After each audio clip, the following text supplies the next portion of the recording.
Salaamullaahi calaykum dhammaan daawadayaasha janalka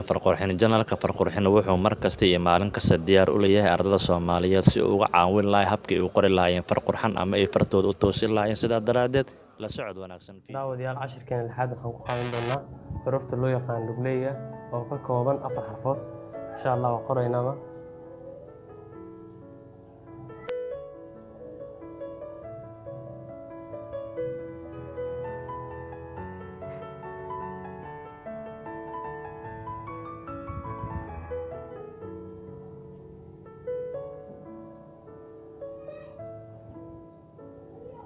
lugley saan hor u sheegnay waxay ka kooban tahay 4 xarfood ja ga qa iyo insha Allah waan qoraynaa waxaan ku qoraynaa sadarada sharciga ahay ja aan ka bilowno ja waxay ka bilaabataa sadarka saddexaad 1 2 3 4 sadarka saddexaad ka bilaabeena ja laba ja isku dhagan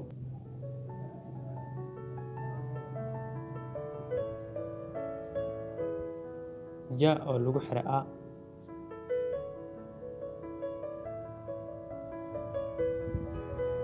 waayahay xaraf erey ja ka bilowda aan qorno tusaale ahaan jamaal oo kale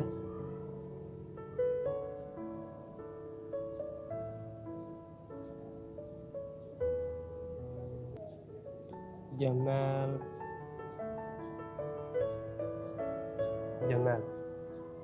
أنا جاء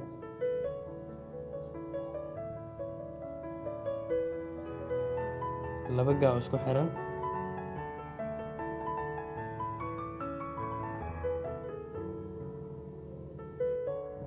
laba ga isku xiran ga ya isku xiran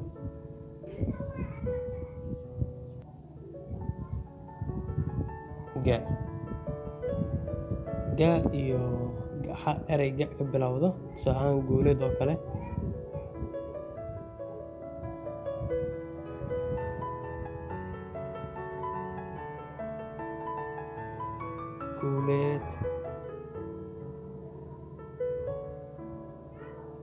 guuleed waayahay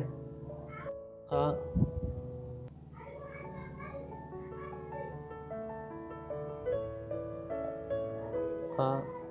laba qa isku xiran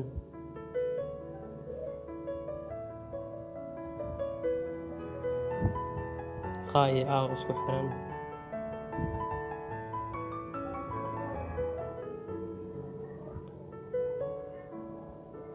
erey qa ka bilowda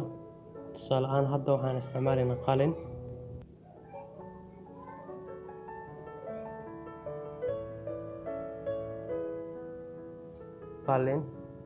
waayahay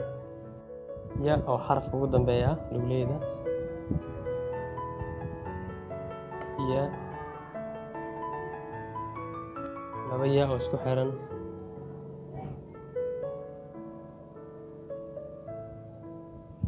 ya iyo i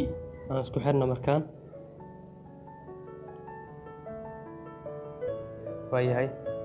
erey ya ka bilowda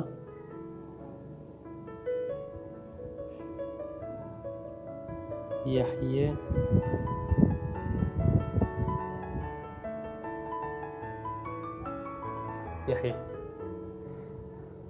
waxaan qaadanaynaa xurufta alifbeetada farta Soomaaliga qaybteeda afraad oo loo yaqaan lugley oo ka kooban 4 xarfood 4 xarfood waxay kala yihiin ga